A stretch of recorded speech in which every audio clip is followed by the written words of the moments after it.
In this episode, I chat with Loic Schalbetter, who's already set 2 impressive sprint world records on the indoor rower this year. In this podcast, Loic talks in detail about his strength training routine, why cross-training is so important for his endurance development, what supplement routine he has found to beat world records, and much more. And talking about supplements, this episode is sponsored by All You Need Nutrition, a high-quality French-made supplement brand specifically designed for those who train hard. So whether you want to kick your caffeine habit just like Loic and replace it with their one product, or you want to enhance your gains with their whey protein and creatine supplements, use code UPSIDE to get 10% off of your next order. That's UPSIDE, UPSIDE, for 10% off with All You Need Nutrition. Now, without any further ado, here's my conversation with Loic Schalbetter. Loic, what's the world record that you're the most proud of today?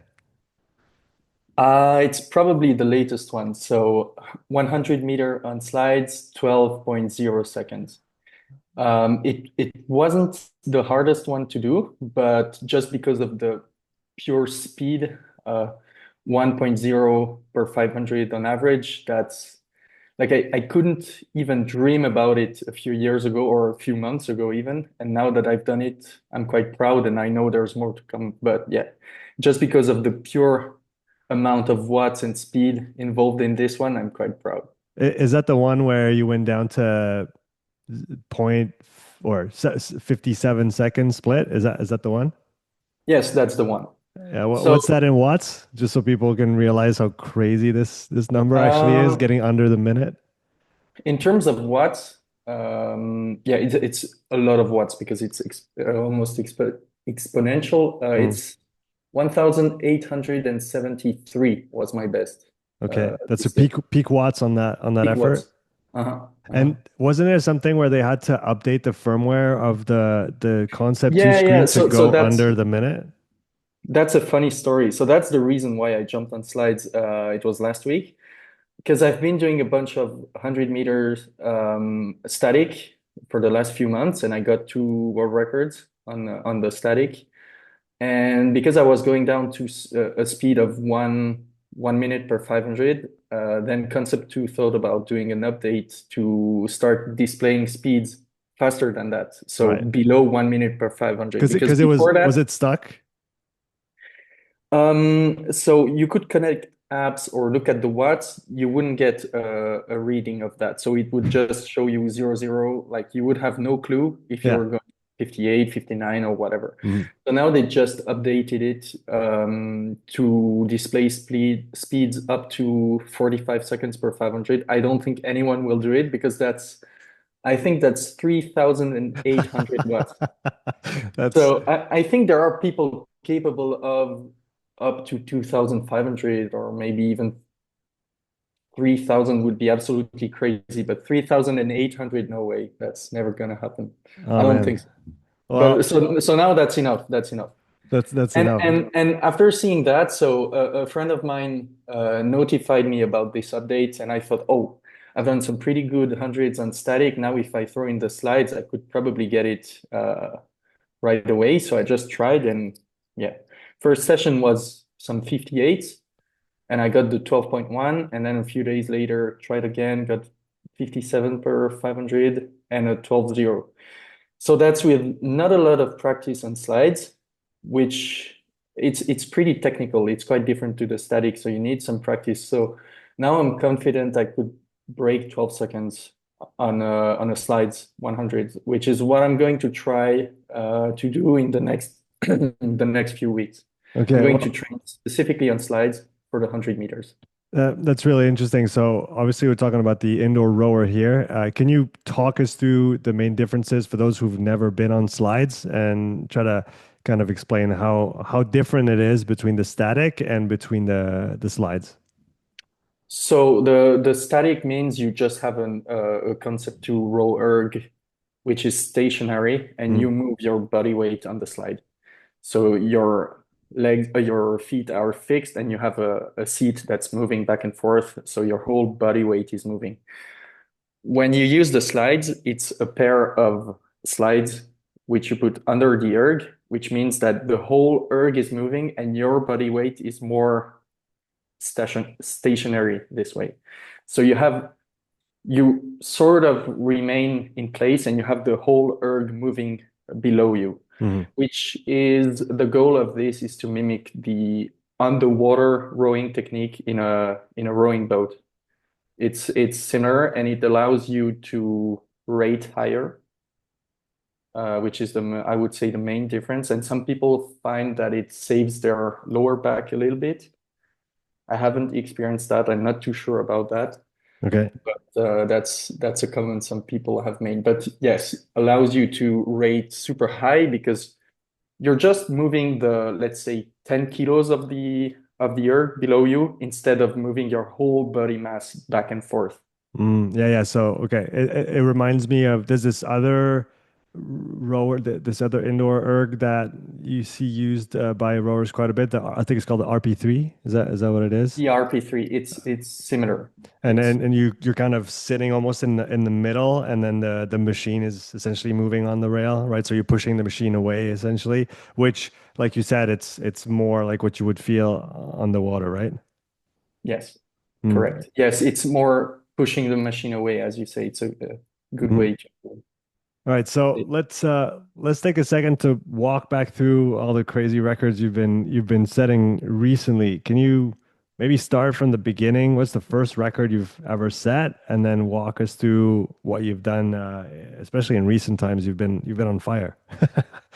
So I've set a few records, but less, I would say less impressive. The first good one was the 12.8 second 100 meter a few months ago, Mm, which was like um, a static record. It was the first time I got a static erg record, so I was super proud of this one. And then I beat it again a few weeks later and got a 12.7, which is my current best 100 meters. mm. So 12.7 is a 103.5 average pace. Um, and and I also got a slides 1 minute world record that stayed for a few weeks, and then someone got it. Um, and then I just got the 100 meter slides records last week. So Right. 12.1 and then 12.0. So that's five world records this year. It's a pretty good year. Yes, that's pretty good. Where we I had you on the podcast a little over a year ago.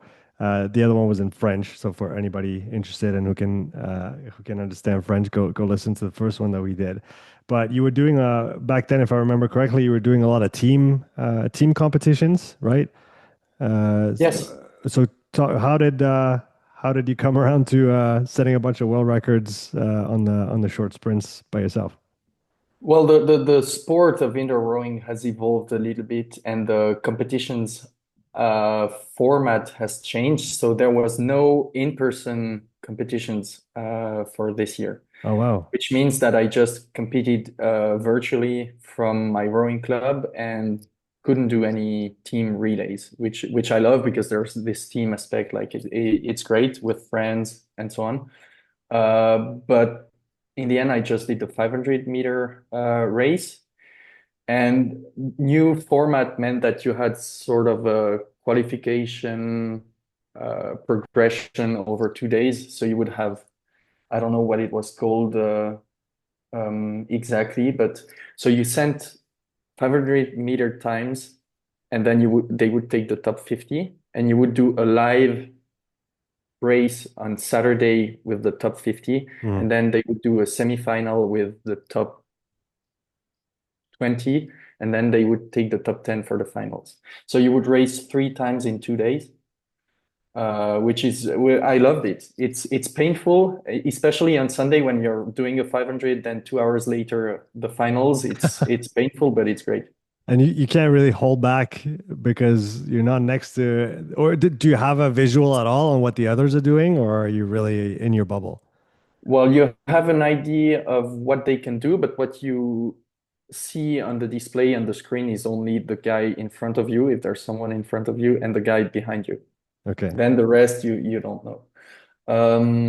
And well, in terms of pacing and strategy, I just went all out 3 times. There was no pacing, no holding back. I just went hard 3 times in 2 days. So that was actually very similar scores. But yeah. What were your scores, and where did you end up in the finals? Um, so I did a 116.1 on Saturday, then a 115.8 in the semifinal, and a 115.9 2 hours later for the finals, and that was seventh place, I think. Were you happy with that? I was quite happy because I struggled with the 500 for a few years or months. So I would be in a in a very good shape, like training wise, it was going well. And then when racing, I would just blow up and do a poor performance. So I was really happy to actually do some pretty decent 500s back to back for the first time in a while. Yeah, Yeah, I because was that's quite happy about that. it's quite a different effort when you have to do it three times in 2 days versus just do it one time, right? Yes, yes. Did you prepare for that? I was doing mostly higher volume training, not a lot of sprinting or let's say 500-meter training at the time. So I knew I was quite fit and wasn't expecting to be that fast. So I was happy about that. And But it's still very far from what I'm aiming for in terms of 500 times. do you have some goals on 500 coming up? Yes. So I'll be racing at the British indoors in December, and I'm aiming for finally getting under 115. Wow. Okay. What's With your record currently? so I did it 2 weeks ago at the English indoors. I did 115.4, Mm. and that was right after a 2K, which was also a new personal best. What'd you get So there? sorry, What'd you get on the 2K? I got 613. Wow. Okay. Which Nice. is again, it's not great, but I think with the more sprinting training I've done lately, it's okay. But mostly it tells me that I think my 500 could be faster if I didn't have a 2K right before, probably. I can imagine that. Yeah. Um, so it seems like everything's coming together for you this year on the sprint side, even on the slightly longer distances, right? If you can set a 100-meter sprint record, if you can set a 2K record for yourself, and then and set a really good 500 time as well. Um, what have you done in the last, let's say, year to year and a half leading up to this season and this year's training that allows you to perform that well in a quite a wide range of performances on the road? Mhm. I think there's many factors. One of them is just like over time you get better, and I will keep making progress, I hope, and I think so. So it's part of the long-term progress. Mhm. Um, I've been, I think there was a change in my nutrition. Like I've been eating better and differently. I've lost some weight, and I think now I've figured out that I don't need to be huge to be fast. How And that many was amazing. kilos? How many kilos did you lose? 15 kilos. Oh wow. What were you before? I was one at my heaviest, I was 116 kilos, and that was Okay. so sorry, I lost 20 kilos. Now I'm 96. I 20 lost 20. kgs. Yes. Wow, Yes. that's because were you like starting from the assumption that if you're heavier, you can produce more power and thus it will help you on the erg? Was that kind of the thought Well, it's process? like a mathematic equation. The Yeah. bigger you are, the more potential to produce the watts. And you look at the other sprinters, the other good rowers, they're all large people, tall, heavy, big muscle mass. I'm not like this naturally. I'm a smaller guy, and I don't think forcing it, like trying to get bigger, trying to get huge, was not like working for me. Mm. So now being closer to a more normal body weight for me works better. I don't have to push my body to be big if it doesn't work for me, apparently. What's your size? So I'm 1 meter 91 and 96 kilos now. I have been for a while, and that's I think that's my sweet spot, from 95 to 98. And clearly 115 didn't work. I wasn't lifting heavier. at that body weight. I wasn't faster on the erg. It feels much better now, more healthy, better recovery, better sleep, better everything, day-to-day life. It wasn't fun just being sweaty from walking around, you know? Yeah, I can imagine that. So talk us through that change in nutrition that you did. Uh, how did you realize that you maybe needed to lose some weight, and then how did you actually do it while maintaining strength levels and even, I guess, pushing even better watts on the machine while losing weight? How did you balance all this? I think so. The reason I started to lose weight was probably having more actual rowing in mind. So if you want to be a better rower, you need a better power to weight ratio. So it's great to have power, but if you're super heavy, uh, well, power to weight ratio matters a bit more. Mhm. So I started losing weight, and like what changes did I make was the question. Yeah. So mostly when I was trying to bulk up and be heavy, I would eat anything all the time.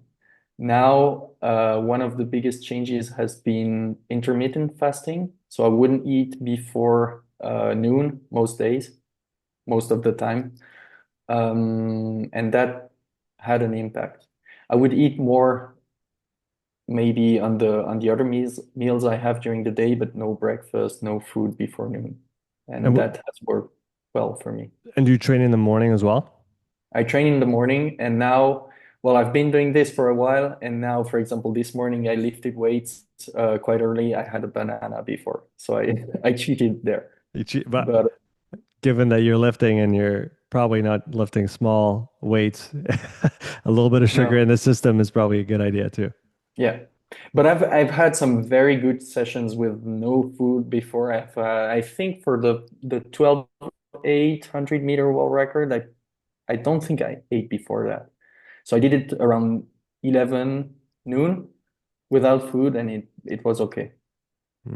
I guess maybe if it had been much longer effort, it would have been a different story, right? If you're a Right. little low Yes. on fuel, I guess for the short Yeah. stuff, you need to be awake from a neuromuscular standpoint, and that's the I guess the main thing that matters. Would you agree with that? Yeah. And for a 12-second effort, yeah, you don't need that. And I feel I have better focus, I'm less tired. You're not just digesting food all the time. It works, at least for me. Do you have an idea of the change in total calorie intake per day that between before and now?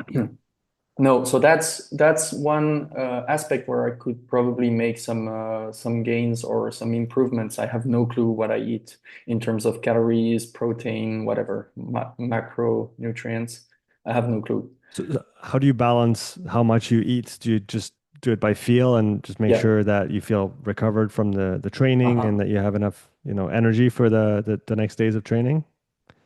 So just from experience, from what I eat normally, like by habit and whatever I want to eat, what I feel like I need. But there's nothing's calculated, nothing's planned really. So it's just day to day what I want to eat. And you said that you're eating cleaner too now than before. Could you give us some So ideas of what you would eat before and maybe what you're not eating anymore? so what I would call whole foods and less processed foods. So less um, yeah, no McDonald's, none of this stuff anymore. Okay. And I think that's better.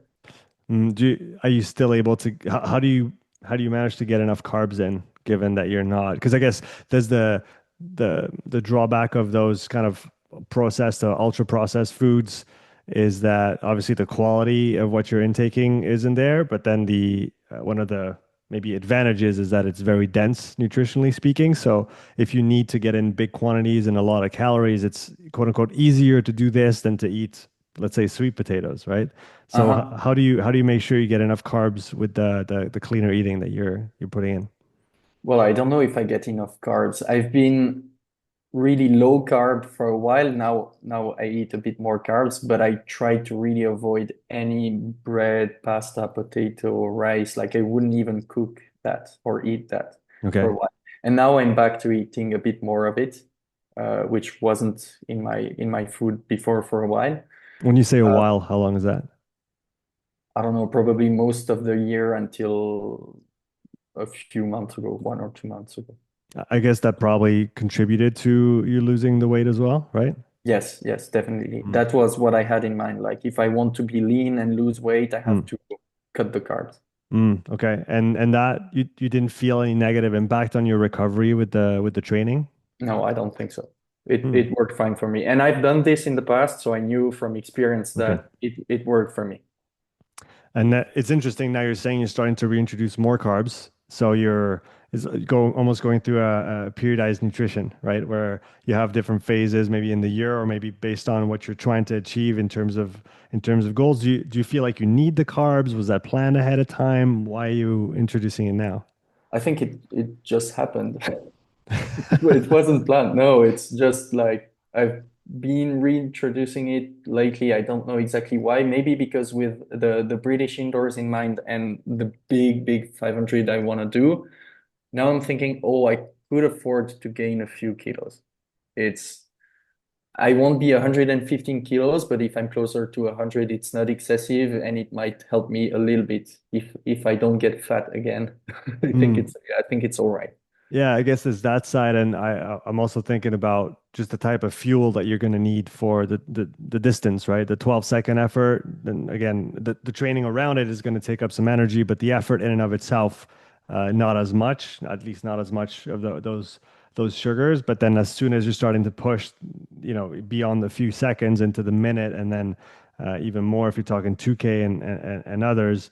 I assume you would need longer training sessions, longer intervals, Yes, longer sets, and that is going to require more carbs as well. But it's really interesting to see that just with uh, your habit of training and your experience as well in training, you're doing those things almost intuitively, right? Where you could have planned it out ahead of time, but yes. you feel like you need it. You feel like things are shifting. It's the right time to change. So it's kind of interesting to see that just manifest itself.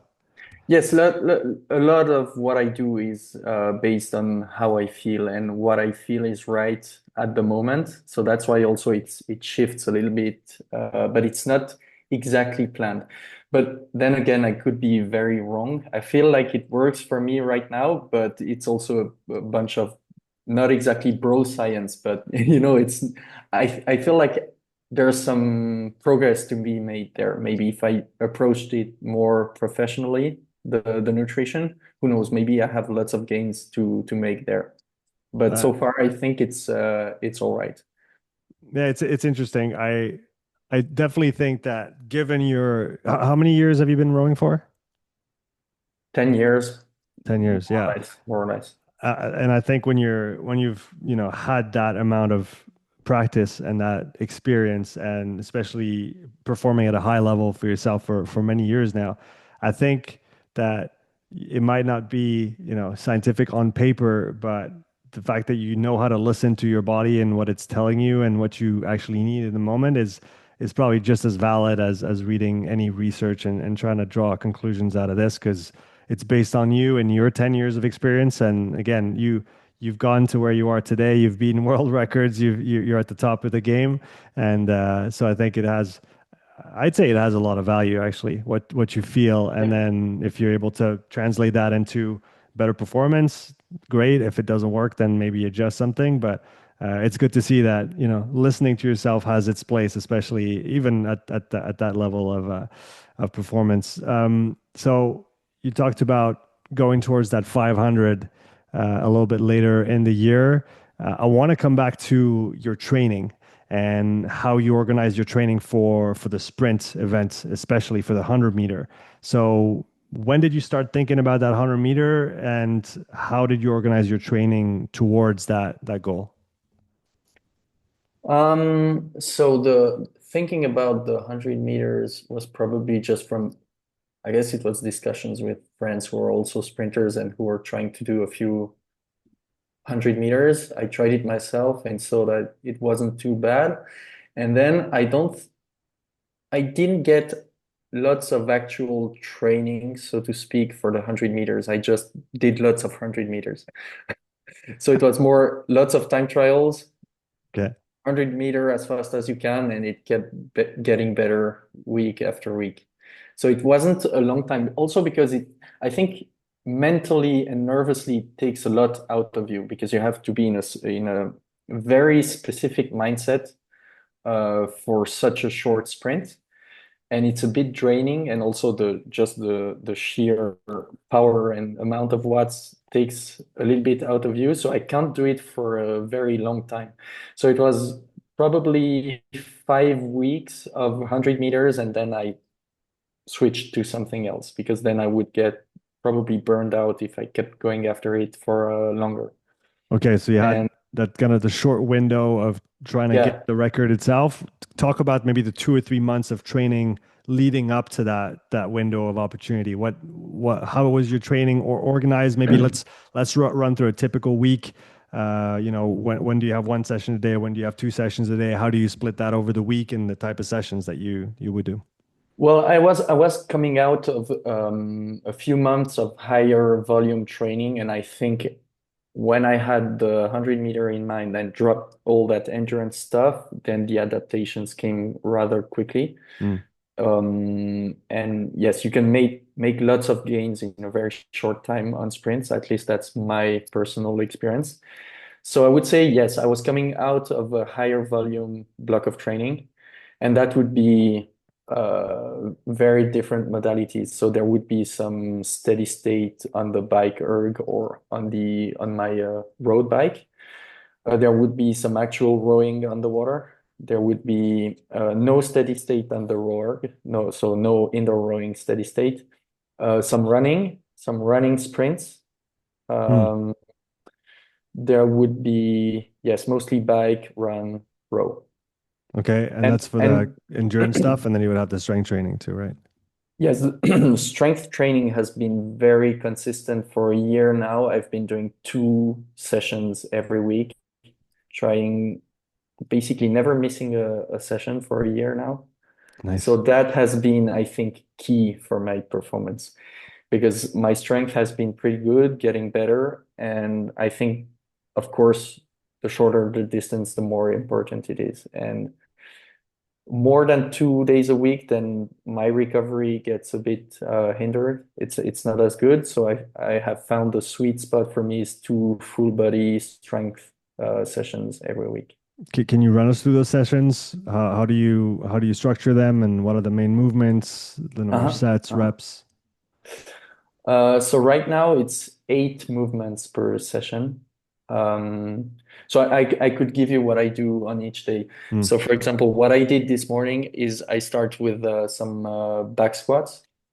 Then I do some deficit cheat rows that I've just introduced. So I stand on 25 kilo plates and I just do bent over rows, but with a little bit of cheating.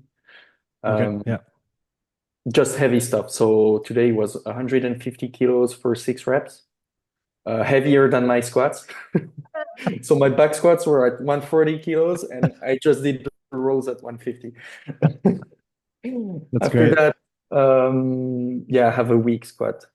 After that, I did some bench press, pull-ups, overhead press, curls, triceps, and lateral raise. I finish with some bodybuilding stuff. So it's 4 big strength movements and then 4 more, yeah, upper body bodybuilding stuff. I Mm, don't do any hypertrophy stuff for the legs because I just can't recover from it. Uh, interesting. and it builds up fatigue. It's bigger muscles, it's more soreness, more fatigue. It doesn't work. But a few bicep curls, I don't know, tomorrow I'll be fine. I could do anything. If Mm, I did sets of 20 leg press or 20 reps of leg extension, whatever, I would be sore and tired and I wouldn't perform as well on my actual sport. okay. Yeah. So that's why I don't do it.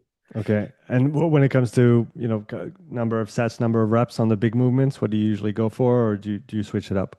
So very often I just do one top set of most of the time 3 reps lately. But today for the back squat, I did 3 sets of 3. For the bench, I did 5 sets of 5, like classic stuff. The rows were just a top set. pull-ups or 3 sets. Then for the bodybuilding stuff, at the end of the session, it's just 3 sets of whatever reps, Right. from 10 to 30 for the lateral raises. Just chasing the pump. Chasing Because chasing the training has to be enjoyable too. So that's also why I do it. And then on I the think second, sorry to cut you off. I think that's an underrated reason to include an exercise in any yes, training routine is, oh, why are you doing this? Because I like it. I think that's a great justification to include it because, like you said, things have to stay fun, and sometimes why not do a couple things that make you happy, and it's going to make all the training that much more enjoyable, especially if you finish the session with it, right? yes, of course. And the like the arm stuff I do at the end, who knows if it helps. I was doing lots of curls during the 100-meter training, so now I think it's good for sprinting. Who knows? It also helps my I've been back to bench pressing lately, and it's helped a lot my bench press to do biceps and tricep stuff. Mm, And it's also good to see, oh, I'm making progress on a lift, and I think it's very beneficial. At mhm, least it's not holding me back, probably not. And mhm. then the second day of lifting is I start with heavy deadlifts. So that might be a top set of 3 most of the time. After that, I do some squats again, probably a front squat variation or again, some maybe paused back squats. Mm. That's also up to my mood of the day. Uh, so the actual sets, reps, weights are never planned. It's always during the session I decide what I will do. Yeah. And is it mostly based on how you feel, or do you also think about, okay, Yes. last week I did this, or last session I did this, and so this time I'm going to change it around and kind of have that undulating approach? Yes. So it's a little bit of both. Okay. Yeah. So again, a lot of intuition and experience in how you structure your training.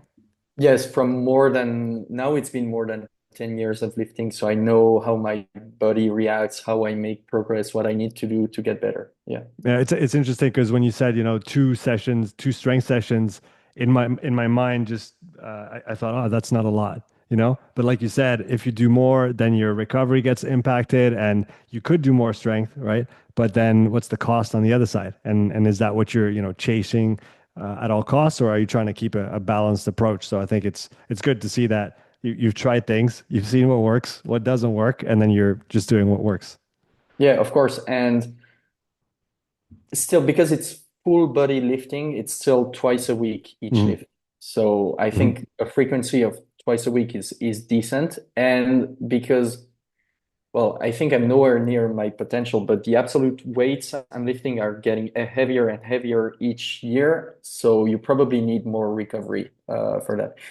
When I was just starting out, if I'm doing, I don't know, bench press with 80 kilos, I could do it 3, 4 times a week, I think, without a problem. When it starts to get heavier, when you're deadlifting 250 kilos, for example, then you probably need more days to recover.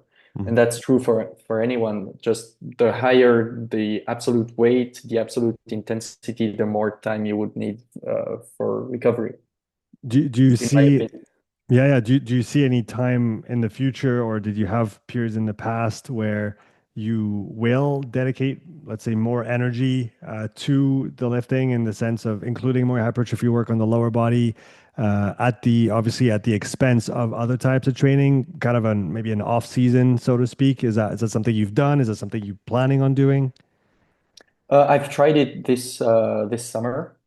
Um, because I was doing the what's called the civilian service we have in Switzerland. So I was working on a farm in the mountains, and for the whole week I couldn't really train. I would be there from Monday to Friday. So I thought, okay, maybe on my Sunday lifting session I could do some hypertrophy stuff that would get me tired, and I don't care. I'm not training during the week. I'm doing some hard work, but it's fine. I'm Mm. moving around. It's okay. So I did some, it was leg press, hypertrophy stuff, and I would just be so sore and like I hated it. So I stopped. I did it 2, 3 times and then I didn't bother anymore. But yes, I want to have an actual off season where I could focus a lot on lifting. Just I haven't had the opportunity yet.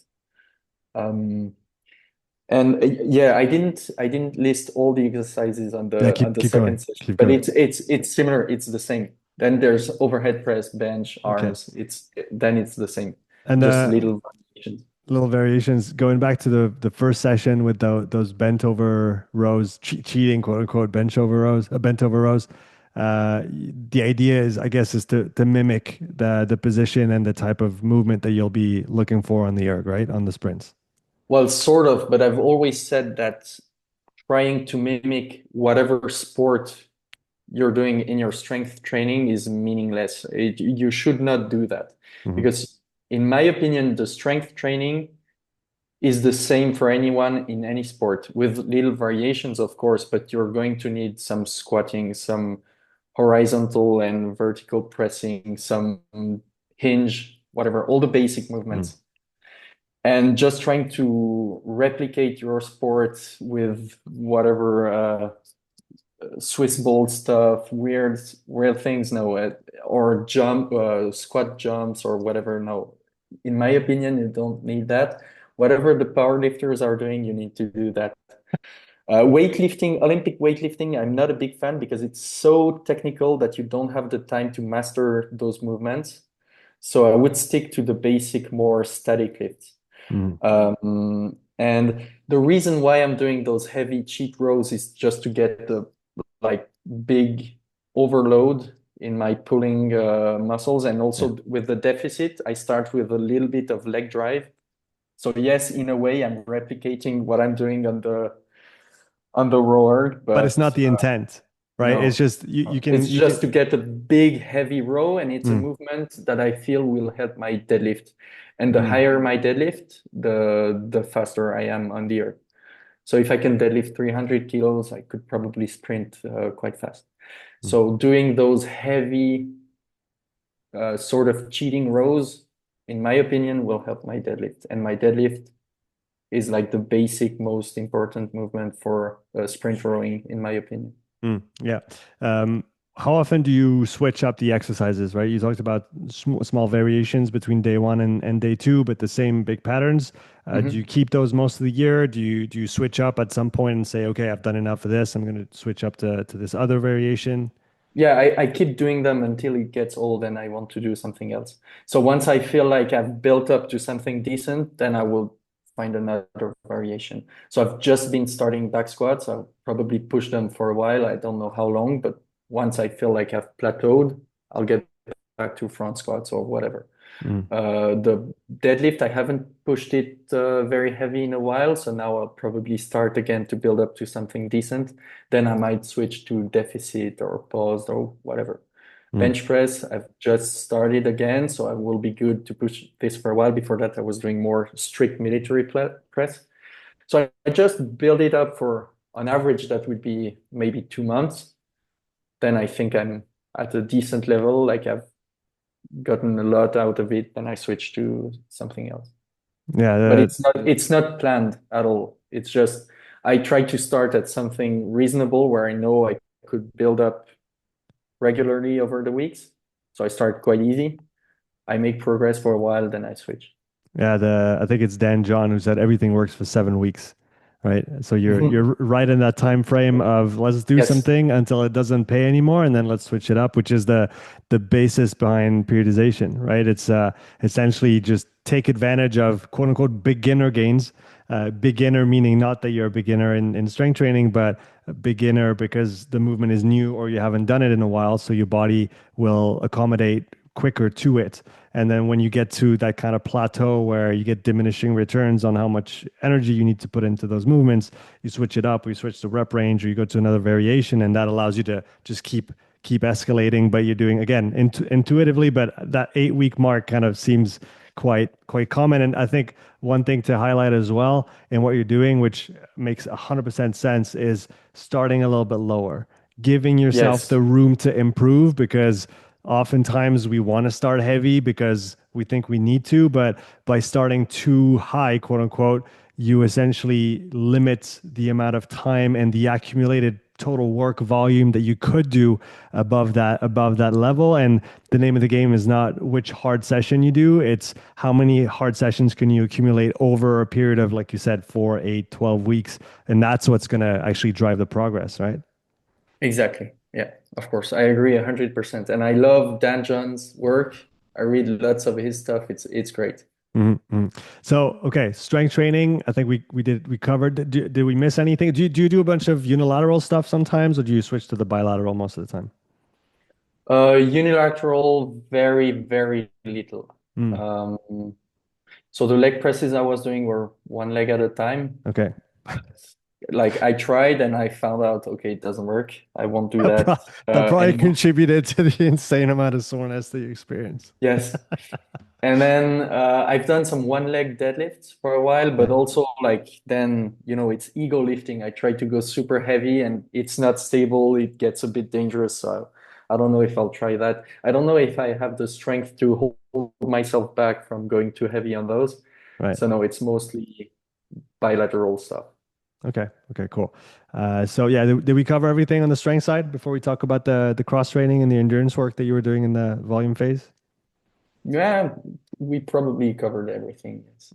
Awesome. Yeah. So let's talk cross training because I think it's great that in that higher volume phase you were doing lots of different things, no steady Mhm. state on the erg. I want to talk about this. So first of all, how did you pick those different modalities, different sports that you were doing in the cross training world? So the running is mostly because I'm trying to race more beach sprints, Mm, rowing, where you have to sprint on the beach, so from the start and finish line to the boat. So it's probably better to train the running a little bit. So that's why I did it. So there would be maybe one slow run a week. Again, it depends a lot. And then one more actual sprinting. So for a while, I did uphill sprints. Nothing hard, just, yeah, probably 80% sprinting a few times for 30 meters. And then I started introducing also actual running sprints in the sand. So at mm, a volleyball spot here or on the beach somewhere. So that was for the running. Then for the bike, you could get some longer sessions in because you don't have, as a heavier guy, running is not that great on the joints. mm, You can quickly get some problems. So I would do more bike and or actual rowing on the water. And then on the erg, I just don't do slow stuff anymore because it's my back doesn't like it. mm. Um, After 30 minutes or even after 25 minutes of going slow, I get some back problems. I get That tired. I don't like it. Probably if I went for a 10K hard, it would be fine. mm. But just going slow on an erg doesn't work for me. Am I mistaken if I remember that when we talked last time, you did do some zone two stuff on the rower, especially for the longer distances, right? You were talking about training for a 2K and maybe even a 500. And I think at the time you were doing some slower stuff on the erg. It's Is that it's right? it's possible, but Mm. I have evolved since, and You I would changed. probably have some different theories next year. Who knows? Yeah, well, that's Um, what's interesting. It's because I remember at the time I had spoken with Vincent, the French sprinter, mhm. and he was a big proponent of zone three and above on the rower and the ski, but no zone two because it was essentially too far, let's say mechanically from a sprint, and from an output perspective as well, right? When you're doing an easy quote unquote ride at 200 watts, it looks nothing like the 1600, 1800 watts that you need to push for a sprint. And so it's not even the same sport at that point, even though the movement on paper is the same. But yeah, Yeah, it's interesting to see that you've evolved and you've changed how you approach it now. of course. And well, if I was only training for the 100 meters, I wouldn't do any zone two at all. Mhm. But I have lots of different goals, so I still have to do that zone two. Lately, even, well, I don't know if it qualifies as zone two, but I've been doing lots of walking. That's also something I have changed since last year, since being since losing weight, I've been walking a lot more. What's So a lot? I don't know. I don't keep track again. I have no clue of the actual number of steps or kilometers I walk, but I try to move around a lot, more than I used to. Do I you have an use idea my time-wise? Like how much time a day are you walking? Is it half an hour, two no, yeah, hours? yesterday that was probably 2 hours of Hmm. walking that I did, and I just use my bicycle to go to the rowing club to train. So, and I don't use the public transports. I don't have a car, so it's more, moving around with my own muscles. I think that helps a lot. I don't know if the walking could be considered as probably not zone two. It's zone one, but One or two, depending on how yeah, fast you're moving. yeah. No, probably more zone one, but I think being more active is never bad. I think you hit the nail on the head when you said that our just general level of activity has such an impact, and you talked about feeling better. Obviously, the weight has a big impact on this, but I'm sure the time that you did service civil as well, doing just physical work every day all week, I feel it. I feel it, and my wife feels it too. We just moved. We live in the middle of nowhere now. We live in the forest. We have a property to take care of, wood to move around, stuff to do around the house all the time. And just being more active all day long has a big impact on how you feel. And then I think also how your body, functions. So I think even though it doesn't, people don't necessarily categorize it as training time, but if you're not already doing a ton of volume work on an endurance sport, sure, you're a cyclist, you already ride 15, 20 hours a week. Adding a bit of walking isn't going to change much.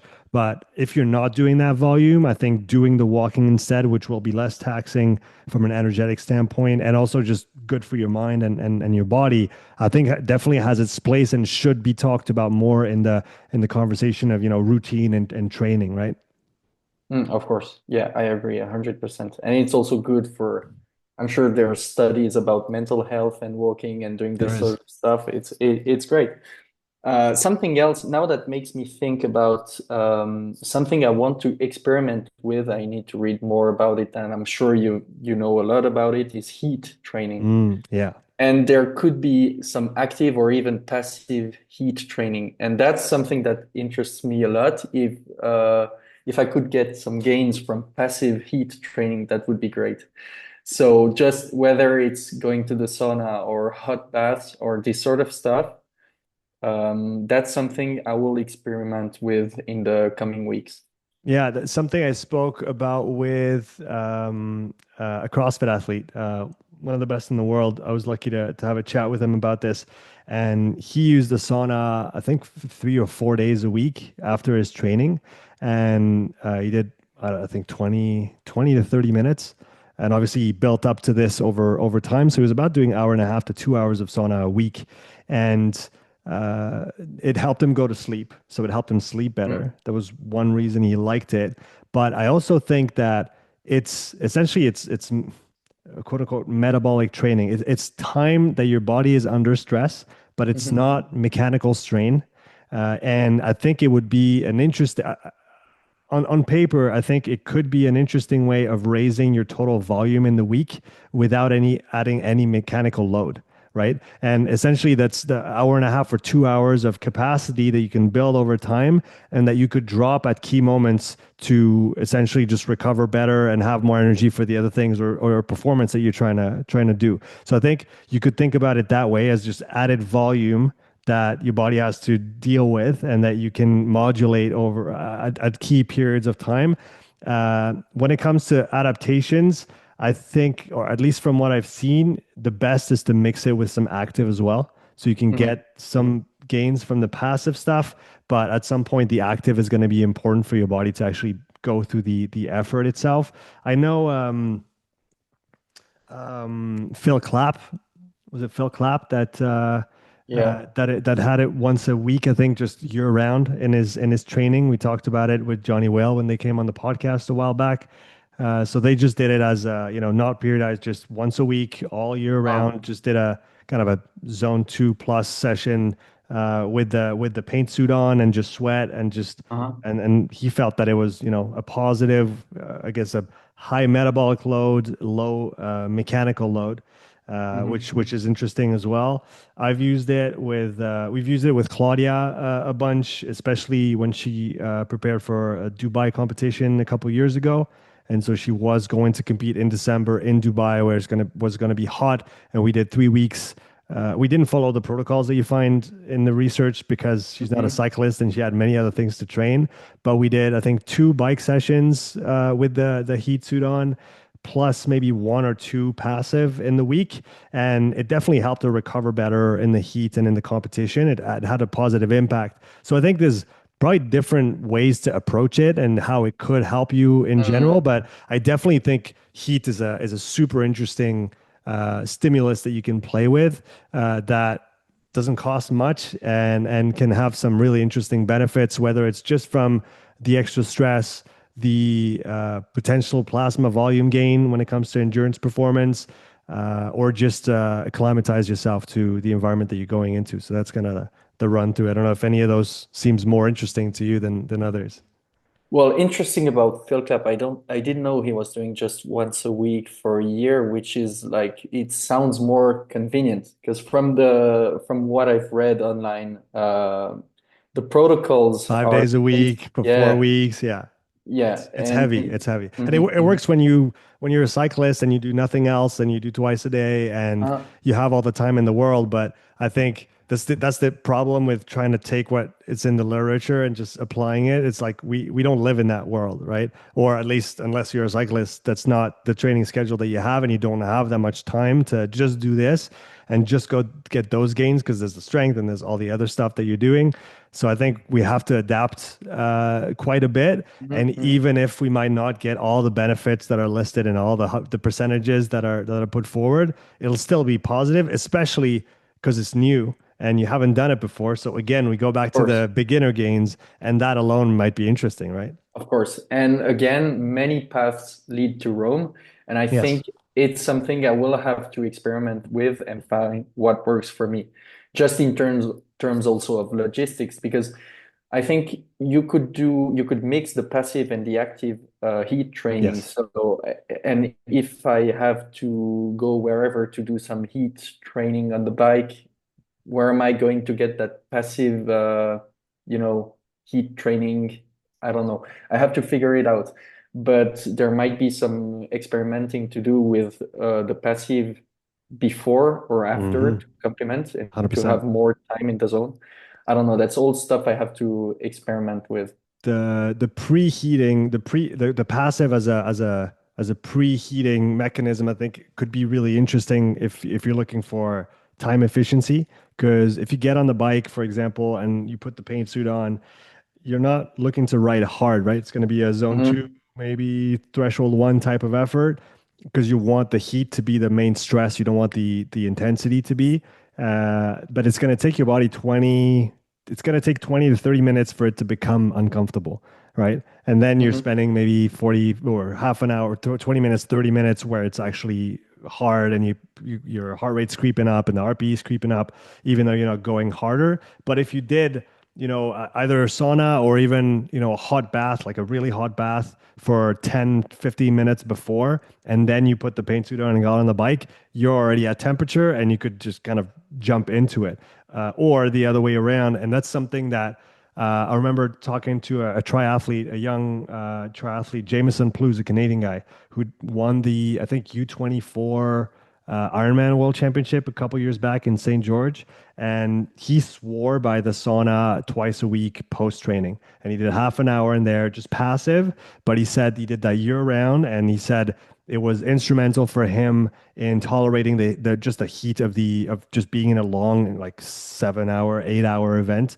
It helped him a lot. And he did it passive, but after his training typically. So I Hmm. definitely think there's many ways to mix it, and there's lots of experimentation to be done. And like you said, find what works for you. Mm. logistically speaking, and then from a training perspective. But it's definitely a whole kind of branch of training that is obviously now getting quite popular. But I definitely think we shouldn't stay stuck to, what's in the protocols and what's in the research, because they haven't tested everything and there's lots of different ways to do it. No, I'll just find my own protocol. Hopefully, something that works. And again, now just thinking about what we were saying before about zone one. Walking and stuff. Yeah, and when I was working for the Service Civil, it was at altitude also. I think I got some benefits from living at altitude for a Yeah. few weeks, and How that's high something was it? 1,750. Yeah, yeah, I think 750. 14, And then I 1500 would meters work is when you higher start. than that, and I Oh, would go okay. for hikes up to 2,000 and like trying to get those extra gains. That's perfect. Uh, But that's something I want to try also in the future, get more training at altitude. Hmm. I think there's also some gains to be made there. Yeah, And there's. probably benefited from living at altitude and doing lots of, work all day long at altitude. 100%. I think that you look at now, for example, in cross country skiing, Mhm.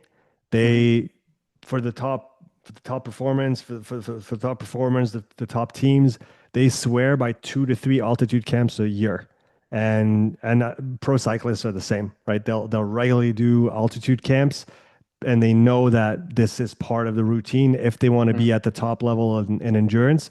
So I think having a maybe for you a preseason part where you are doing some altitude work or just spending time at altitude, and I think it's actually perfect the way it was set up, right? Living just above that 1,500 meter line where you start to see some essentially some impact from the altitude on how you breathe and how your body works, but not sleeping at 2,500, because that has a Mm. tremendous impact on recovery as well. And then Yes. then there's the kind of the reverse of the coin.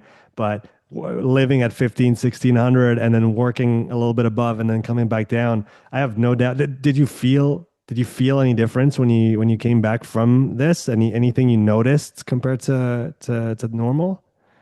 Nothing I could clearly quantify, but I would imagine I got some gains from it. I have no way to make sure, but my longer distances, like for example, the new 2,000 meter personal best without really, like I wasn't going after that. It just happened. It was quite easy actually. So I think globally, my fitness has been better thanks to this little training camp. It wasn't a training camp, but this kind of activity that I got. You gotta do that every year now. Now, sadly, it's over, but I find a way to live in the mountains a bit more often every year. That's a good thing to hear. If we go, I want to go back to some of the endurance training that you've been doing. We Uh-huh. talked overall on what you've included. You talked about using the bike quite a bit. So what kind of, how many hours do you spend on the bike every week? What kind of, is it long, easy sessions? Do you have some harder sessions as well? So no hard sessions. I've probably done just one hard session on the bike this year, and the rest was easy training. And lately, the intensity has been just going for a pace. So I have no more batteries in my heart rate monitor, and I've been too lazy to buy more batteries. So I just go for RPE, whatever feels right and easy enough. And I would do mostly, that's something I've been doing for years now, nose breathing only. So I know that's one way to keep the RPE low enough. And when I'm moving around on my bike, also commuting, I do nose breathing only. So I know I stay in my zone. That's something I've been doing for a while now. Um, so yeah, no heart rate monitoring for a little while now. Yeah, and I think you can go a long way just using how you feel, and especially if the cycling performance is not your main target, right? If you had No. specific targets and zones you wanted to hit and types of training to improve specifically, it might start to make sense. But given that you're using this just as, hey, let's add some training volume, low impact on the joints, just more total work that you're putting together. And then like you said, transit and then having a good time in training as well, and then mixing all that together. Talking about cross training, I just saw, you probably saw in athletics, Jimmy Gressier that just won the 10,000 meter, the French runner, and Amazing. there's a video of him on an elliptical bike. Yeah, Just going like balls out on an elliptical when he's, one of literally one of the best runners in the world. And you think, I think cross training is still underutilized and underappreciated, and hmm, actually training outside of your sport to come to back to your sport in a better shape is should be put forward more. It also yes. increases variation in training, and increases probably longevity as well in the sport, right? So talk about all those things when it comes Course, to and it keeps it more interesting yeah. and more varied, but it's crazy to me. I keep reading about very elite, high level runners who use the elliptical, and that sounds crazy to me because I thought it was like, I don't know, apparently it's a thing, but that's very surprising to me. Who else did you hear Um, was using it? some other French track athletes, I don't remember exactly who, but on one or two instances I've heard about, or probably it was the Dutch star, the sprinter, a woman. Fem Yeah, Femke Bol. No, Yeah, yeah, yeah, yeah, Femke yeah. Bol. I forget exactly how to pronounce her name, but I had her coach on the podcast way back. He's a Swiss guy. Okay. Yeah, yeah, and he coaches the four. Is it the 4x400 relay or the 4x200? Anyway, he coaches the sprint relays in the Netherlands. I Uh, don't know if it was her, maybe it was someone else, but yeah. definitely some very high level Okay. runners who have used it.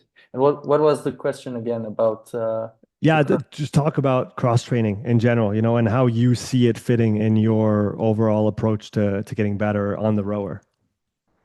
Well, it's for the reasons I mentioned already. Like also, I think there's a mental aspect. So doing more different things, it keeps it fresh, keeps it more interesting. So you get less bored. Well, doing an hour on the bike is boring, but then if I, if I was just rowing all the time, it's also boring. Mm, So you have something different to look forward to. So there's this, and just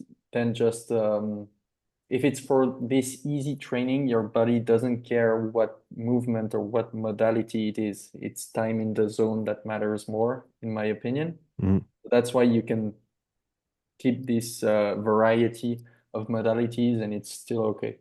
Are you going to start elliptical training then? No, never. Well, it's first you gotta have access to one, and I Right. don't want to do it.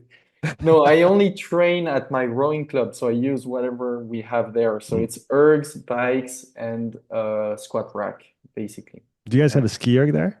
no, No. no. If there was one, would you use it?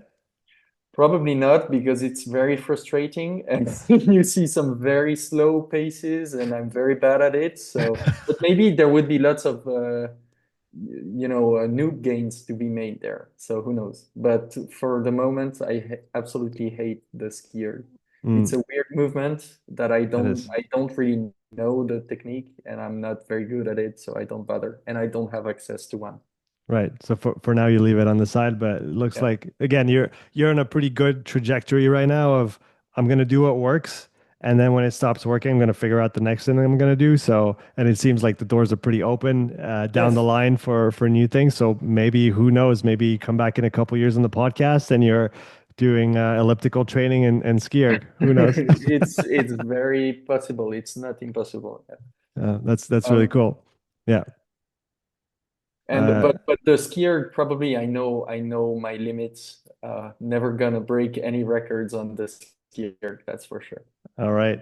Um, so you talked about that, that volume phase we just went through that you did prior to that 100-meter, let's call it hunting period.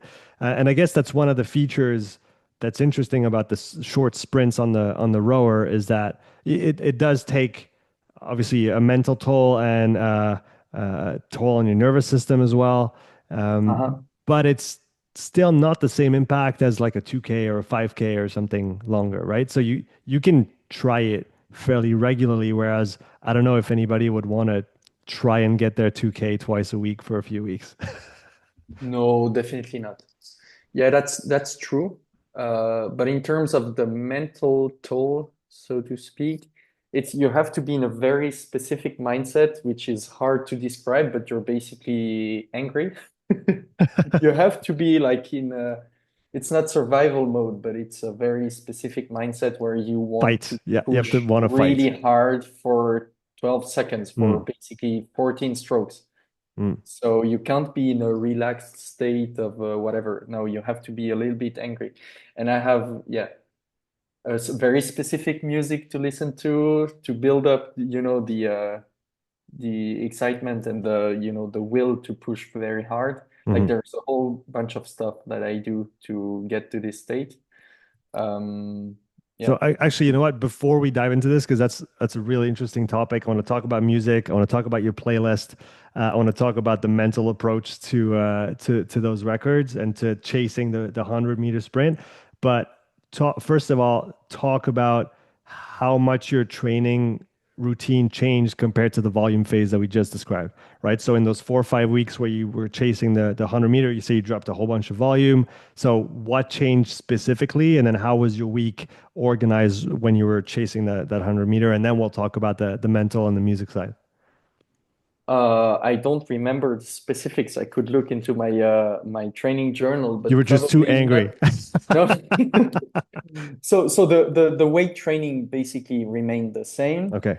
I still had some regattas and competitions to get ready for, so I would still be rowing on the water. I would Mm, still be doing some, let's call it VO2 max stuff on the erg, mm. but I have probably dropped most steady state volume, Okay. most zone two work. Mm, And then it was about just introducing those sprints already made a difference because I wouldn't do them before. So just being back to sprinting hard, let's say twice a week, made a huge difference. And dropping the volume, the overall volume by stopping all steady state. I kept the running, but the running was those uphill sprints. So more sprinting. mhm. Basically, that's it. Right. So just cut the volume, introduce the sprints, newbie gains, quote unquote, newbie gains on the sprints, and then chasing that 100-meter Some record. newbie gains and some, getting back to where I was before. Like I have been quite fast in the past, so it was about getting back to this point and then making all those gains. When was the last time that you actually chased short sprints on the rower? Before that? I have no clue. Uh, it was right from the start. So when I started sprinting, the first time I really went after sprints was probably 5 years ago. So 2020. Mm, That's when I started specializing on the sprints. So I've been doing this pretty much for 5 years. mhm. And I remember I did sprint for a little while and I got my 100 meters to 13.6 Okay. in 2020. And then I was zero point 0.9 seconds faster 5 years later. Yeah, but it's a big jump if you think about when you Well, chased it yes, last time, it's a quite big jump. it sounds like But nothing, it took but 5 years. No, but it took 5 years. and it took 5 years of development. Yeah. All Yes. right. So I want to talk about it. Let's talk about music. What music do you usually listen to? And then how does your playlist change when you go and get angry for the 100? Well, it it probably sounds stupid, but music is super important for me because it gets you in that mindset. So it's not joyful dance music. It's it's quite extreme metal most of the time. And I have a few different songs, and I know at which point of the song, okay, now it's go time. Like this is the moment I start the piece. Can you share which bands, which songs? Do you have them? Yeah, so I have my 100-meter playlist with a few Nice. I songs like there. that. Um, One is here. There are some immortal songs. So Hmm. it's Norwegian black metal. Yeah. Um, there's Agalok, which is Okay. also black metal from the USA. And there's Theater of Tragedy. And When He Falleth, that's the one I broke the most records with. So So you have Theater of Tragedy. do you have did you tag them in your record? Yes, probably once or twice. Also, on the latest one, it was Amon Amarth. They're Okay. a Swedish band. I just tagged them, but that's it. No shout out from them. Yeah, it's interesting. Like you said, you know exactly when to go. Yeah. I had this. I think it was As I Lay Dying, The Eye of the Storm, and Mhm. I remember I was on a I think it was on the 2K, and I had done it enough times that I knew where I was in the song based on where I Uh, was on the row. And like you said, you know when to start, you know when it's going to be over. And talk more about this, the place of music when you train and when you try to perform those short sprints. well, about knowing when it's over, that doesn't matter too much on a 12-second piece Right. because it's over so fast. But it's just more about the build up to that point where, okay, now you start and you have full energy and motivation to go really hard. Hmm. Um, Well, I don't know the specifics and the reasons why, but I know that's what I've been doing and what works for me. I need that song. I need to know, okay, now I go. And yeah, that's just what I do. There's also other stuff. It's not just the song, it's more you know how tennis players are so specific, like Rafael Nadal with his kicks. I have like I know I have the unisuit I have to wear to perform well. Those socks, these shoes. I experimented also with different shoes to see if I could gain some speed there, to have some flatter shoes, Hmm. less flexible, and like lots of stuff to experiment with and to find out what works best. And just yeah, basic stupid stuff like knowing, oh, I'm going to wear my Swiss cow unisuit. It's the one I do well with. I Hmm. know these socks, I need to wear them because then I don't know, mentally it feels better. Do you feel like it could also be at some point be a crutch if for whatever reason you don't have that unisuit or you don't have the socks or you don't have the music to perform? How would you approach that? Yes, it could be a problem. Then I just don't perform as well.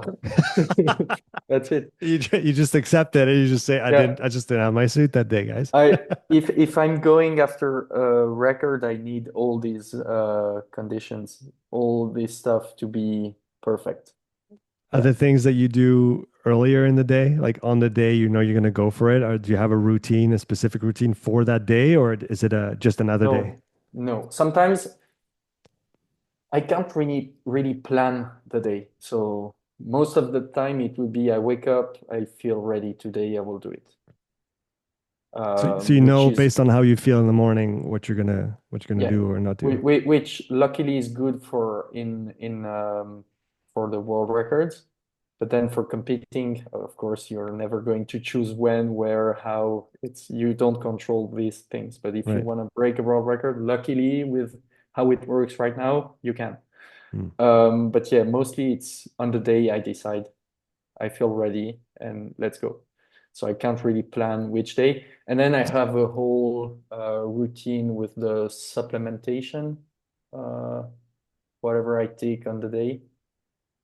I've been experimenting with, so not for the 100 meter, but with baking soda, sodium bicarb Yeah. before races. That has worked really well for me.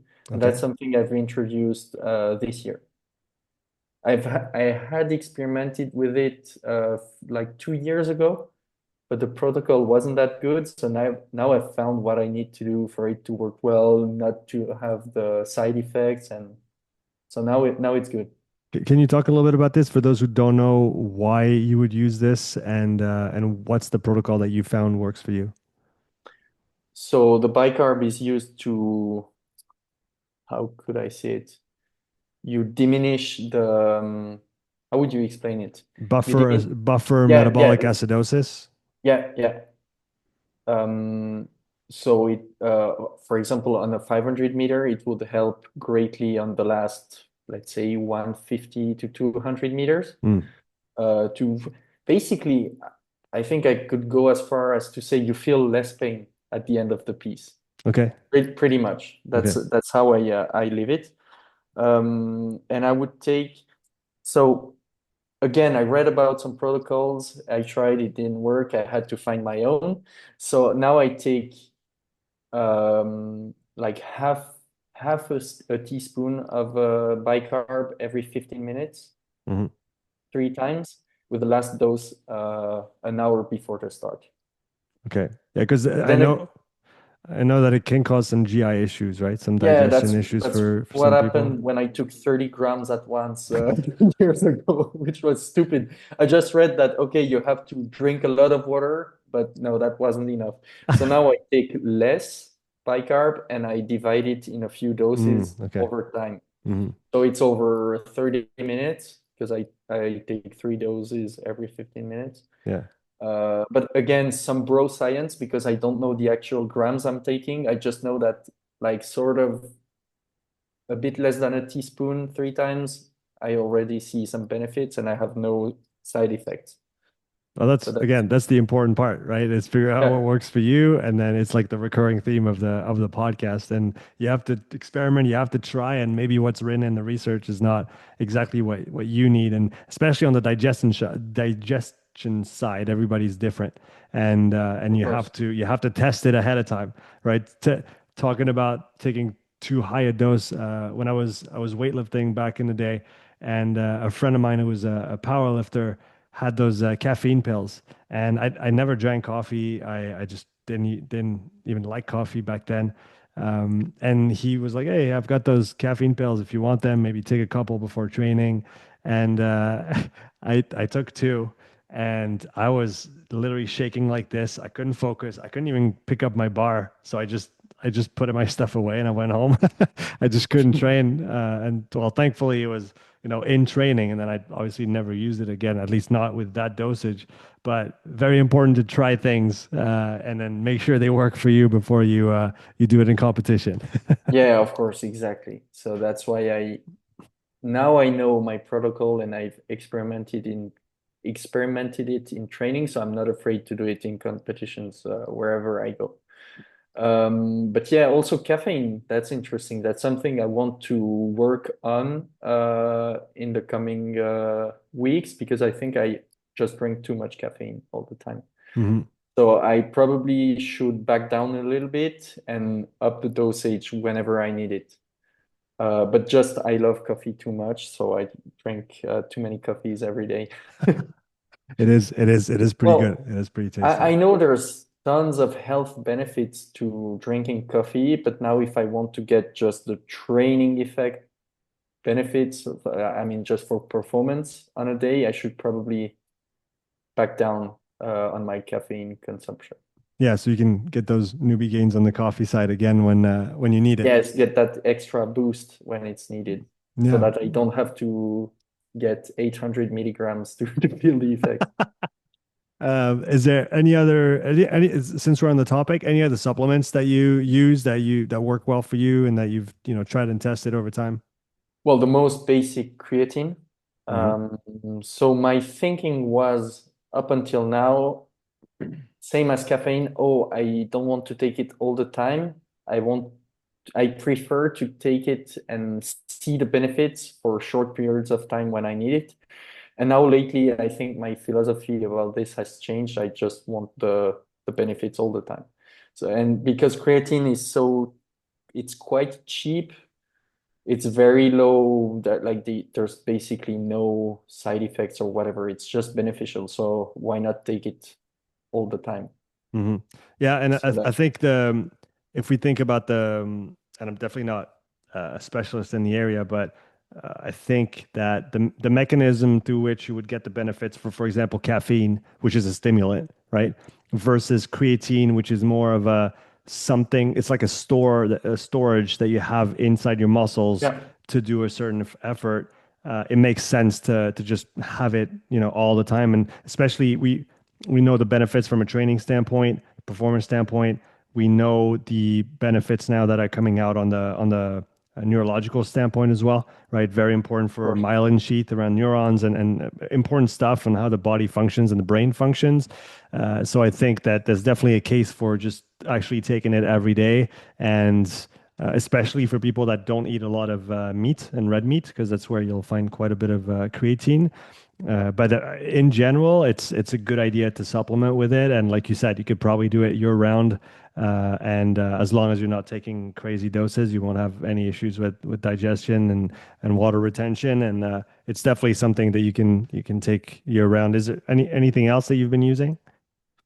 That's pretty much it. I'll start loading the beta alanine Mm, soon, but that you can't take all the time probably, and it needs a quite long loading phase. mm. So I think again, I haven't experimented with this, so I'll figure it out, but I think I'll start 8 weeks before my next big competition. Okay. Can you talk Uh, about the benefits of beta alanine and why you would use it? isn't it similar to the bicarb? It's also a lactate buffer, no? I haven't looked into this much. I definitely I've heard about it, but I can't say that I know exactly how it works. So your guess is as good as mine at this point. It's I think it's the case. So very similar Okay. benefits. And complementary too? Like Sorry? it's complementary Yes. to the bicarb, so you could use both together and get an increased benefit. Well, because the bicarb it's just one time, I think the beta alanine would just be permanent Mm, benefits because mm, it's such a long loading period. So right. any training or competing you do during this period, you get the benefits. The Okay. bicarb, you have to take it before the competition, like in a short time window before. Yeah. There's also a different protocol you can do with the bicarb. If you want less side effects, you can already start taking it a few days prior to the race. Okay. So you can start taking a little bit 2 days before, one day before, so that you lower the risk for side effects. That's Mhm. also something that you can do. And I tried it once. It was good. Okay. That's really interesting. So we've covered the supplements and what you use on that side of things. We've talked about the music. How Let's talk about the psychological aspect of training. How do you approach really hard training sessions? Do you have a certain either a routine or certain things that you do so that mentally you're ready to get into the hard stuff and when you know it's going to be really hard, how do you approach training in general? Well, then it's on my mind 24/7. I'm sort of looking forward to it, but also afraid because I know it's going to be painful. But I have to say, I have made some progress there, um, in the sense that I'm less afraid than I'm used to because, of course, with more experience and also more racing, I've been racing quite a bit this year, and I think that's very beneficial in terms of just gaining racing experience, but also demystifying the hard efforts. Mhm. Like you've done it in the past, you've done it many times. It's not going to be worse. You've been there before. And so now I actually think I don't mind the pain that much anymore. Did you So before? that well, I still do, and I used to, but it used to be worse. I think now I know I've done it so many times, and I'm still here. I'm still healthy. I'm not dead, so it's gonna be fine. Rationalizing the insane amount Yes, of pain you're going to go through. yes. Yeah, because I guess you have to, and especially in rowing, I think it's probably, I mean, I think the 2K is by far the most pain I've ever been in. And I know there's probably a couple other things you could do to be in as much pain. Maybe a 3 minute all out, like proper all out on the rower might be worse than that. Even on the bike might be pretty atrocious. I haven't actually done that test yet. The proper all out, like you start in a full sprint and then you just hold Oh, until the I, 3 minute mark. yeah. That's probably by far the worst thing you can ever do. The But I bike mean, is weird because you get such a crazy pump. It gets there very early, but then for some reason you can keep going, but you get that pump super early in a piece. It's weird. Yeah, and I guess there's the constant aspect of the movement versus the rower, where Yes. obviously even if you're rating high, you're still getting less reps per minute than on the bike. And then also, I Well, guess half the of the time you're just moving back. forward, recovering. You're not actually applying power to the flywheel for half of the time, basically. And I guess the technical aspect of the rower as well, where it's going to be much harder to hold, the best movement pattern when you're in immense amounts of pain. Whereas on the bike, there's less variation in the type of movement you're going to do. So I guess that there are those aspects. But going back to what we were saying, for me, at least for me, the 2K is probably the most pain I've ever been in on any kind of event or test. And so you have to accept pain as part of what you do, right? Yeah, But the pain is not the same if it's a 12 second, if it's a 500 meter, if it's a 2K, if it's longer. So do you approach those different efforts differently, given that it's not the same, or for you is it just another competition effort? I don't have a bad memory of the last 2K I've done. Um, it so I don't remember it as being particularly painful or anything. It was really okay. I So think you the could probably go faster then. no, I'm Yeah, sure. I'm a hundred you weren't percent going fast sure. enough, Loic. No, I'm 100% sure I can go much faster. But I think the most painful sessions are interval sessions. Like actual training sessions are pretty often much harder than racing or single distances, I feel. Do you have some sessions in mind that you find I have particularly some pretty painful? bad memories of 10 times 100 meters with just 1 minute rest. Is it all out, or are you trying to average it out, It's or? Well, I have an idea of what I can do, and I try to sort of flat pace it for the Mm, best result. mm. Because if I started all out, yeah, that's one way to make it more painful. Maybe I should try. I don't know about the training So benefits. sorry for the terrible idea. I just might I'm giving you. I think this session, if you started all out and kept going, it would be pretty terrible. Mm, But also, it depends on the athlete. I have the ability to push myself more there mhm, mhm. um, compared to, let's say, an hour on the earth. Right. Yeah, because you're built for it. Yes. Mhm. Any other sessions, maybe on the longer side that you know are terrible? I Just don't to give do some good that. ideas to the audience if they want to go and hurt themselves on the rower. Yeah, I don't do that many of those. Well, they're on the erg, you mean on the Yeah. roam? Huh. One I've done a few times this year is 4 times 10 minutes with 3 minutes rest, Yeah. 3 minute Okay. 30 rest. Yeah. It could get pretty dark at times. 10 is Then, 10 is a fairly long time, yeah, right? yeah. What was the goal, and was it all out for I guess best score possible, or was it a kind of a paced effort? A paced effort, but of course trying to go with the best pace I can, but not starting all out and Yeah, just, yeah. dying. Just trying to get this one is good to get let's say a decent amount of time at a high heart rate. Mhm. Another session would be the 1 minute on off. That's pretty painful too. So sets of 1 minute with 1 minute rest. Mhm. This one is yeah, could It's be pretty painful. it's pretty long rest, so it allows you to go pretty deep on the 1 minute and then still recover a little bit and then go again. Well, I feel like 1 minute is short. I'm used to taking quite long rests, and I think again it's about also mostly for the lifting. Yeah.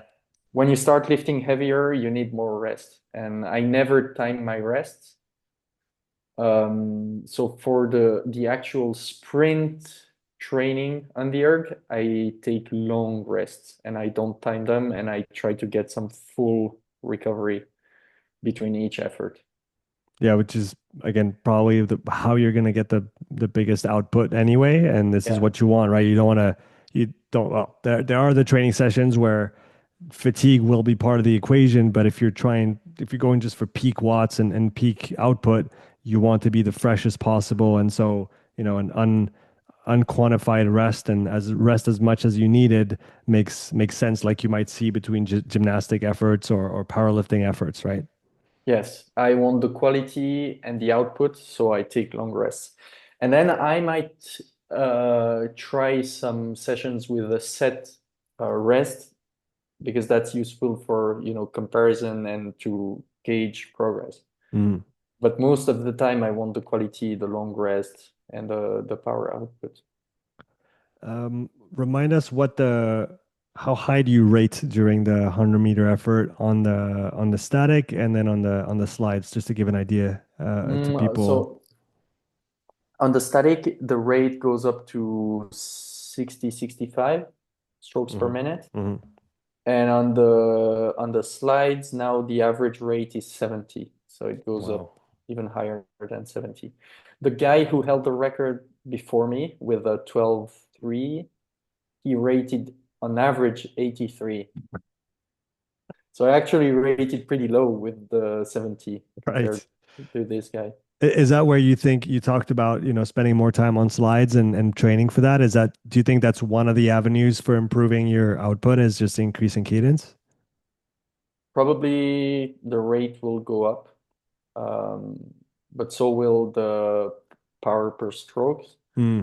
So in the end, the average rate might be similar or just slightly higher. I don't know yet. Um, what was I going to say? Yeah, the stroke rate. Yeah. Bit of experimenting with the drag factor because I think on the slides I could go a bit higher Okay. because the rate is higher, the drag factor can go up. Hmm. But it took me a while to find the perfect drag factor for the static 100 meters because if you go high, you have a potential for higher top speed, but then you only get, let's say, 15 strokes. So every stroke counts.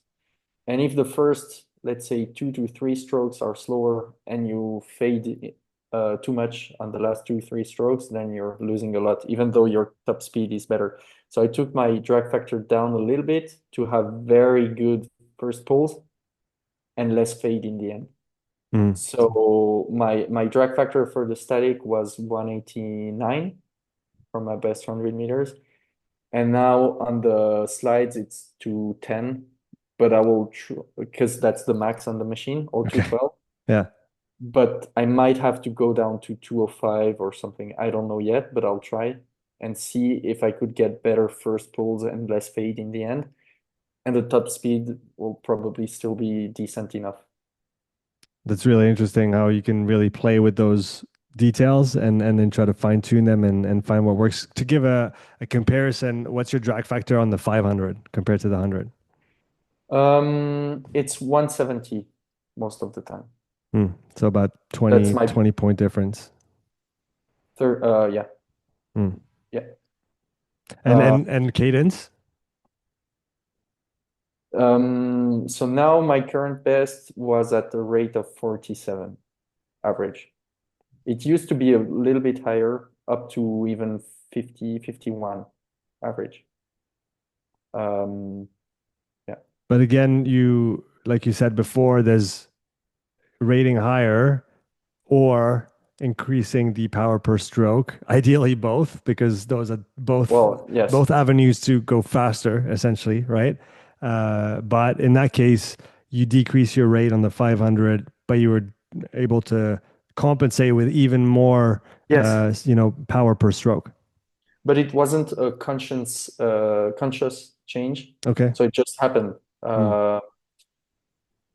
Yeah, I was only focusing on pace, not looking at rate. That starts to be, again, you only have 60 strokes, around 60 strokes on the 500 meter, and not a lot of time to think about everything. So I just look at the pace and take it, let's say, 5 strokes by 5 strokes. You look at the pace, you try to stay on target, and don't have time to look at the rate and try to think, oh, rate higher, rate Hmm. lower, whatever. No.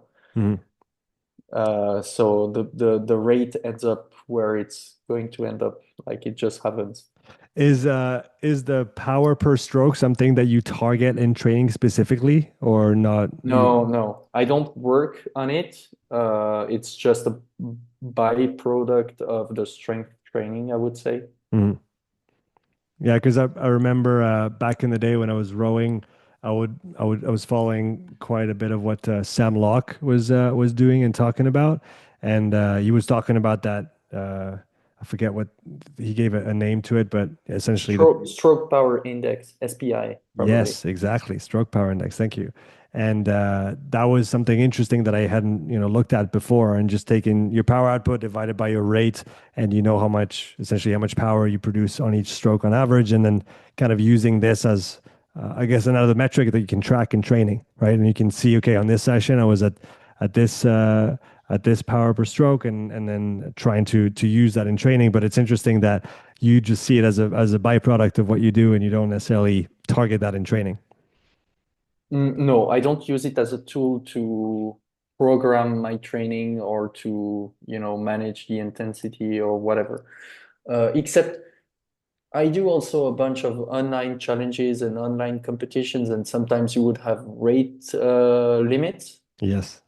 And there, of course, it's all about stroke power index. Mhm. So Mhm. if you have, I don't know, let's say the latest one I've done was so it's the World Rowing, the Rowing Federation organized a virtual competition, which is still ongoing. And one of the challenges was 2 times 3 minutes. The first one you had to rate over 30, and the second one you had to rate 15 or lower. So the second piece is all about stroke Right. power per stroke Yeah. within a defined rate. 15 is low. Yes, so you would just pull, end up vertical. It's doesn't look good, but that's how you produce the power and you get the What speed. was the rest in between? Just 1 minute, I think. Oh, okay. It That's was tough. yeah, that And sounds and also another challenge was that it had to be the same pace for both on average. So you can't go really hard on the rate 30 oh, because you okay. have to match it on the rate 15.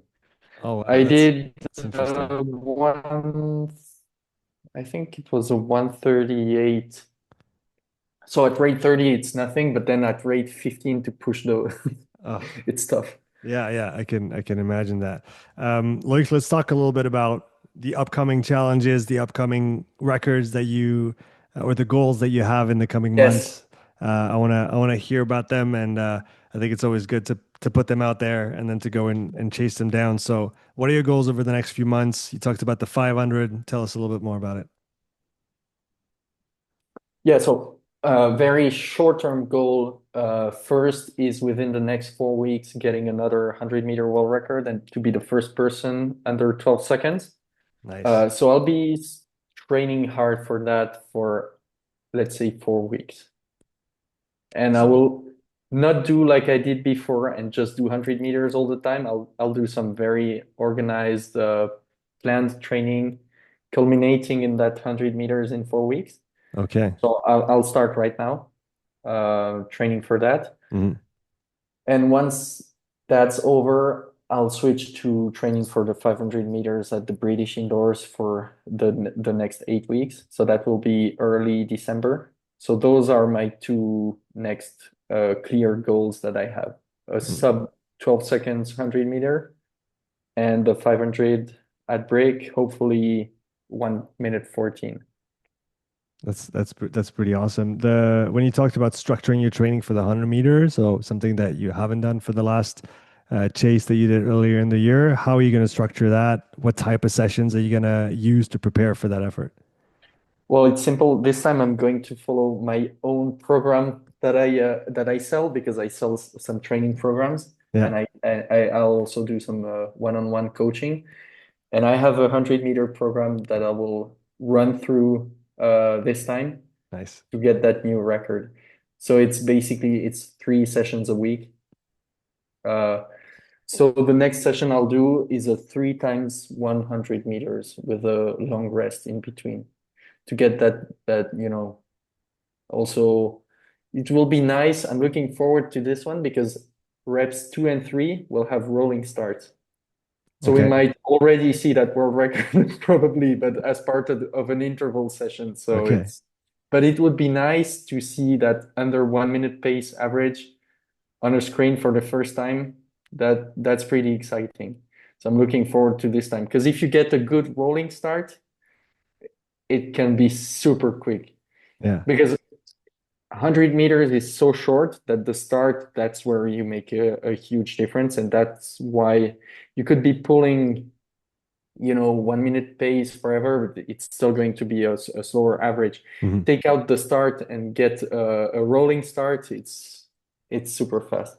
And I guess just from a psychological standpoint too, and seeing those Yes, faster yes, averages probably helps for the rest of the training as well, right? yes, and it's something that's never been seen now with that new update. I'm looking forward to seeing that under 1 minute on a memory screen. That's exciting. That's awesome. I wanna see that, and I will be sharing it on Instagram when it comes out.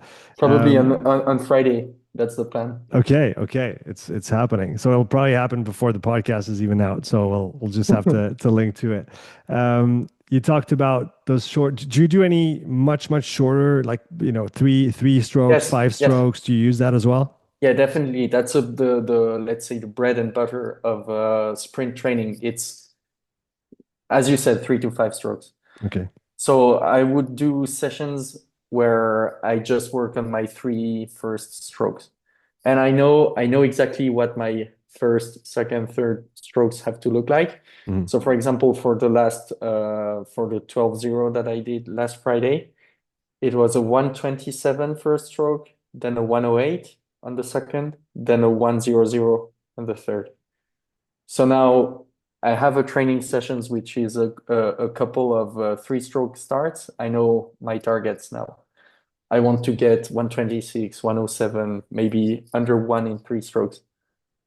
Yeah, because Uh, that's something that's something Phil had talked about as well, is how important that peak power is and how fast you can reach that peak power if you want to perform well on those sprints, right? yes, And that extends even beyond the 100 as well, huh? And still is an important part of performance even on the slightly longer sprints. yes, probably. I know I reach my peak power in six strokes, but Okay. it's for some people it's more, for some it's even less. I would say, yeah. But for me, I found out six strokes is where I get my top max watts, top Okay. speed. So 100-meter in the next few weeks, 500 after that. What about next year? Do you I Next getting year, so I probably a still bit? go after the beach sprint competitions. Okay. So try to see how far I can push that. So we will see. Maybe once the 500-meter is over, I switch to a lot more training on the water Hmm. in coastal boats and doing actual beach sprinting, trying to see how I could transfer that power to a boat, which is really not easy. A lot of people can have the power and the tools to do well, but then how can you apply that to a boat? That's a whole art, let's say, and it's really hard to master, and you need hours and hours and hours on the boat, which I really haven't done, but I want to try and see what I can do. Yeah, because it's for those that don't haven't tried it, it's a different sport, right? It's not rowing on the indoor rower, and then on the water, you have the feel, you have the position, you have the timing, which are different, and it's like swimming. You have to learn to be one with the water, and it's a completely different aspect of training that you don't see on the indoor. Yeah, you can be a big guy, you can have a great VO2 max and do something great on the erg, but once you're in a boat, you find out that it's an actual sport that demands lots of skills and lots of hours, and yeah, it's a very difficult skill to master, at least in my experience. And you get out from it what you put in, but it's a lot of hours that you have to do. Loic, that's been a fantastic exchange. Thanks for, sharing openly everything that you do, that you use, that you've tried, that works, that doesn't work. I learned a ton, and I'm sure people listening will as well. You talked a bit about the online coaching that you do. So for Mhm. anybody who's interested in your world record breaking programs or your coaching, tell us a little bit about how we can work with you. Well, if you want some coaching, you can contact me on Instagram, send me a message, and I do some one-on-one coaching, which is, I think it's not very common in indoor rowing, but I take over everything. So I don't just program the erg training, I Mhm. also do the strength training, the cross training, because most of the coaches would just program the erg. I try to have an overview of everything so that Mhm. it works well together. And then I also have some training plans that I sell on an app called ErgZone, Yeah. which you probably know. It's great. You can have so much data for indoor rowing nerds. It's great. Yeah, there's lots of data you can extract and analyze from this app. So I sell training plans there too, if you're interested in 2K, 500, 100 meters, and there's more plans coming out soon. Awesome, man. We'll definitely put the links in the description, as well as your Instagram if people want to contact you directly. Uh, Yes.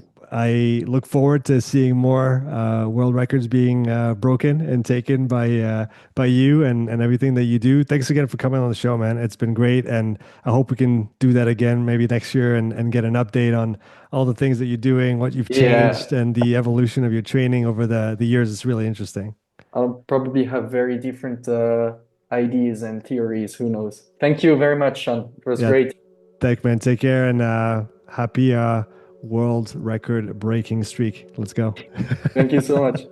Before I let you go, I want to tell you a little bit more about this podcast sponsor. All You Need Nutrition is a high quality supplement brand proudly made in France. When they first reached out to me, my wife, who's a trained nutritionist, had a lot of questions about the different ingredients that they use. So we scheduled a call with Miriam, the mastermind behind the entire All You Need product line. After the call that lasted almost 2 hours, my wife was really impressed by their transparency and the quality of their products. She was excited to work with a brand like All You Need. And if my wife says yes to a supplement brand, I'm on board without hesitation. Personally, I love their whey protein. I use it after every strength session or mix it in with my yogurt in the morning when I want a little extra protein. It's not too sweet, the cocoa flavor is delicious, and it blends really well. Their one product is fantastic if you're looking for a light energy boost plus all the vitamins and minerals you might need if you're used to training hard. My wife sticks to one scoop, but I go for two. Make sure you find the dose that works for you. And special shout out to their shaker bottle. It's literally the best shaker I've used in the past 15 years. We've been using their supplements for the last 2 months, and we're genuinely thrilled to be working with them. If you want to support the podcast, click the link in the description to check out their whole product line